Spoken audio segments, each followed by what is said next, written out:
Hello, my cubs, and welcome back to the Cozy Den. We are, of course, still loitering away here at our favourite spot in the Sleeping Giant Inn, as it is time to conclude the epic journey through the year of 2920. But a reminder before we do to like and subscribe if you enjoy this content, as it goes a long way to helping this channel and it means the world to me.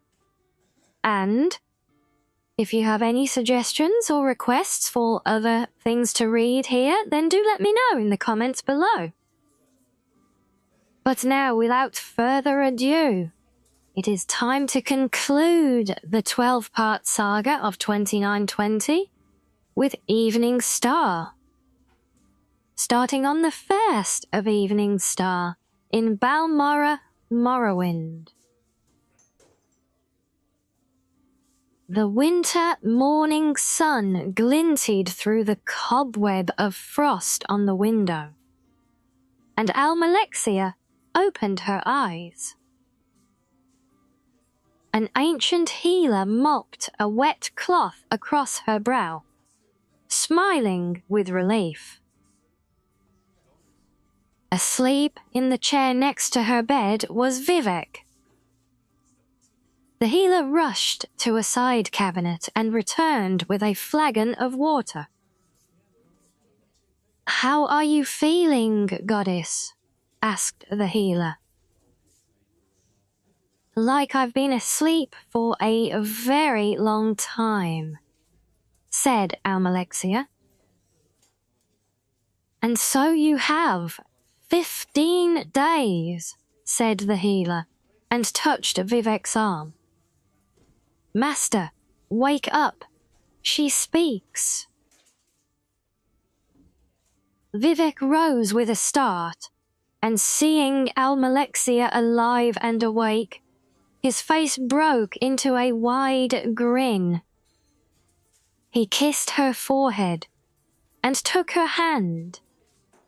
At last, there was warmth again in her flesh. Almalexia's peaceful repose suddenly snapped. "So Thasil." "He's alive and well," replied Vivek. "Working on one of his machines again somewhere. He would have stayed here too, but he realized he could do you more good working at that peculiar sorcery of his." The Castellan appeared in the doorway. "Sorry to interrupt you, Master, but I wanted to tell you that your fastest messenger left late last night for the Imperial City." "Messenger?" asked Almalexia. "Vivek, what has happened?" "I was to go and sign a truce with the Emperor on the 6th, so I sent him word that it had to be postponed." "You can't do me any good here," said Almalexia, pulling herself up with effort.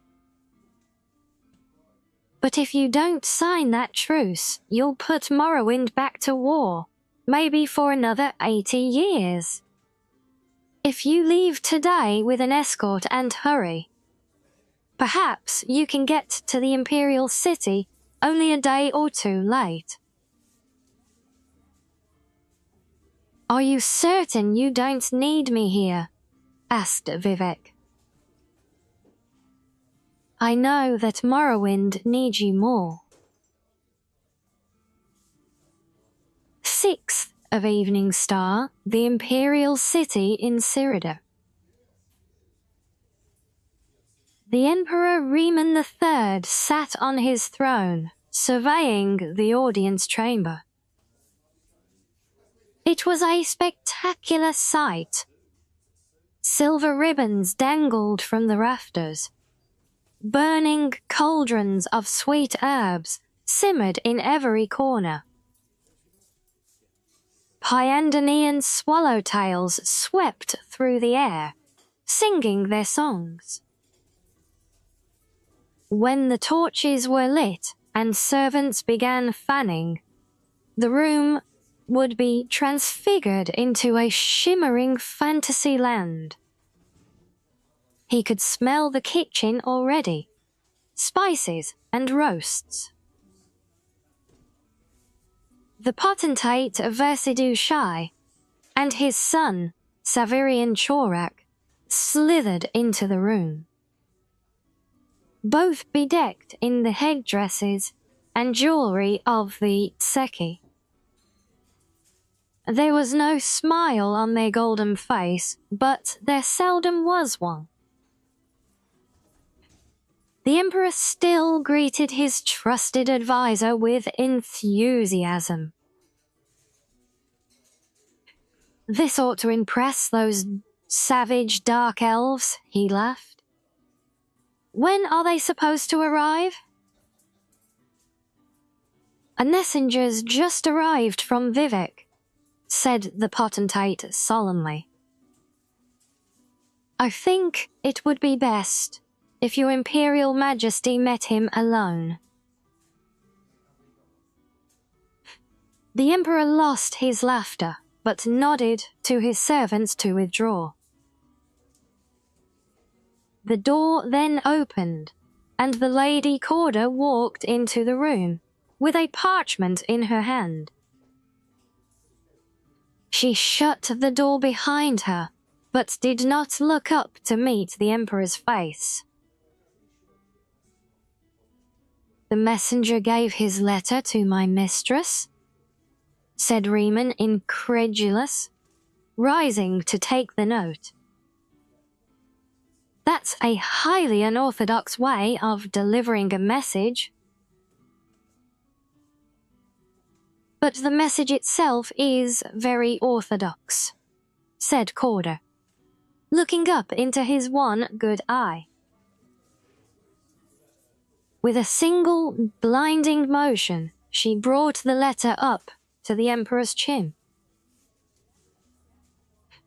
His eyes widened, and blood poured down the blank parchment. Blank, that is, except for a small black mark, the sign of the Morag tongue. It fell to the floor, revealing the small dagger hidden behind it, which she now twisted, severing his throat to the bone. The Emperor collapsed to the floor, gasping soundlessly. How long do you need? Asked Savirian Chorak. 5 minutes, said Corda, wiping the blood from her hands. If you can give me 10, though, I'll be doubly grateful. Very well, said the potentate to Corda's back as she raced from the audience chamber. She ought to have been an Akaviri. The way the girl handles a blade is truly remarkable. I must go and establish our alibi, said Savirian Chorak, disappearing into one of the secret passages that only the Emperor's most trusted knew about. Do you remember, close to a year ago, Your Imperial Majesty? The potentate smiled, looking down at the dying man. When you told me to remember, you Akaviri have a lot of showy moves, but if just one of our strikes comes through, it's all over for you. Well, I remembered that, you see. The Emperor spat up blood and somehow said the word, snake. I am a snake, Your Imperial Majesty, inside and out. But I didn't lie. There was a messenger from Vivek. It seems he'll be arriving a little late. The potentate shrugged before disappearing behind the secret passage. Don't worry yourself. I'm sure the food won't go bad. The Emperor of Tamriel died in a pool of his own blood, in his empty audience chamber, decorated for a grand ball. He was found by his bodyguard 15 minutes later. Corda was nowhere to be found. 8th of Evening Star, Caer Suvio in Cyrodiil. Lord Glavius, apologizing profusely for the quality of the road through the forest, was the first emissary to greet Vivek and his escort as they arrived. A string of burning globes decorated the leafless trees surrounding the villa, bobbing in the gentle but frigid night breeze. From within, Vivek could smell the simple feast and a high, sad melody. It was a traditional Akaviri wintertide carol. Versidue Shai greeted Vivek at the front door. I'm glad you received the message before you got all the way to the city, said the potentate, guiding his guest into the large, warm drawing room. We are in a difficult transition time, and for the moment, it is best not to conduct our business at the capital. There is no heir? Asked Vivek. No official one, though there are distant cousins vying for the throne. While we sort the matter out, at least temporarily, the nobles have decided that I may act in the office of my late master. Versidue Shai signalled for the servants to draw 2 comfortable chairs in front of the fireplace. Would you feel most comfortable if we signed the treaty officially right now? Or would you like to eat something first? You intend to honor the Emperor's treaty? Asked Vivek.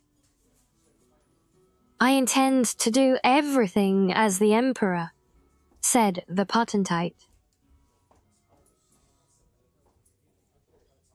14th of Evening Star, Tel Arun Morrowind. Corda, dusty from the road, flew into the Night Mother's arms. For a moment, they stayed locked together, the Night Mother stroking her daughter's hair, kissing her forehead. Finally, she reached into her sleeve and handed Corda a letter. What is it? Asked Corda. A letter from the potentate, expressing his delight at your expertise, replied the Night Mother. He's promised to send us payment, but I've already sent him back a reply. The late Empress paid us enough for her husband's death. Mephala would not have us be greedy beyond our needs. You should not be paid twice for the same murder, so it is written. He killed Regia, my sister, said Corda quietly. And so it should be that you struck the blow.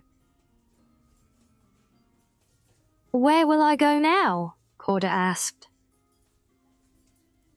Whenever any of our holy workers becomes too famous to continue the crusade, we send them to an island called Voanora. It's not more than a month's voyage by boat, and I've arranged for a delightful estate for your sanctuary." The Night Mother kissed the girl's tears. "You will meet many friends there, and I know you will find peace and happiness at last, my child." 19th of morning of evening star, Mournhold in Morrowind. Almalexia surveyed the rebuilding of the town. The spirit of the citizens was truly inspirational, she thought, as she walked among the skeletons of new buildings, standing in the blackened, shattered remains of the old. Even the plant's life showed a remarkable resilience. There was life yet in the blasted remains of the comberry and rhubush shrubs that once lined the main avenue. She could feel the pulse. Come springtide, green would bolt through the black. The Duke's heir, a lad of considerable intelligence and sturdy Dunmer courage, was coming down from the north to take his father's place. The land would do more than survive. It would strengthen and expand. She felt the future much more strongly than she saw the present. Of all the things she was most certain of, she knew that Mournhold was forever home to at least one goddess. 22nd of evening star, the imperial city Cyrodiil. "The Cyrodiil line is dead," announced the potentate to the crowd gathered beneath the speaker's balcony of the imperial palace. "But the empire lives. The distant relatives of our beloved emperor have been judged unworthy of the throne by the trusted nobility who advised his imperial majesty throughout his long and illustrious reign. It has been decided that as an impartial and faithful friend of Riemann III, I will have the responsibility of continuing on in his name." The Akaviri paused, allowing his words to echo and translate into the ears of the populace. They merely stared up at him in silence. The rain had washed through the streets of the city, but the sun, for a brief time, appeared to be offering a respite from the winter storms. "I want to make it clear that I am not taking the title of emperor," he continued. "I have been and will continue to be potentate of Versidue Shai, an alien welcomed kindly to your shores. It will be my duty to protect my adopted homeland, and I pledge to work tirelessly at this task until someone more worthy takes the burden from me. As my first act, I declare that in commemoration of this historical moment, beginning on the 1st of Morning Star, we will enter year 1 of the second era as time will be reckoned. Thus, we mourn the loss of our imperial family and look forward to the future." Only one man clapped at these words.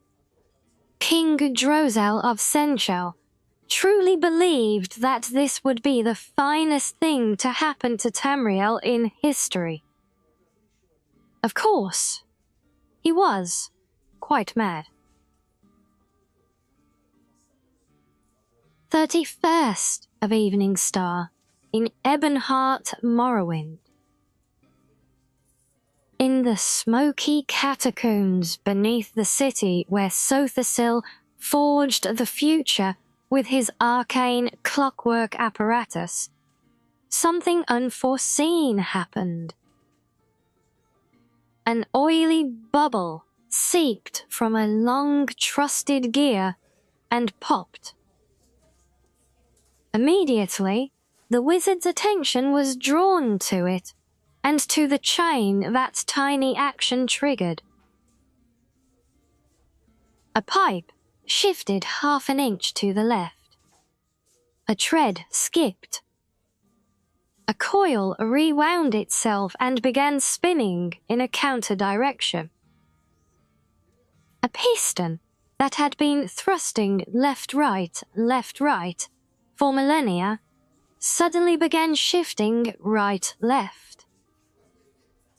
Nothing broke, but everything changed. "It cannot be fixed now," said the saucer quietly. He looked up through a crick in the ceiling into the night sky. It was midnight. The Second Era, the Age of Chaos, had begun. And there you have it. Quite the journey through a very eventful year, so I do hope you have all enjoyed this one. And we will continue next time with a new tale, no doubt, and maybe a new venue as well, we shall have to see. So until then, my cubs, stay cozy.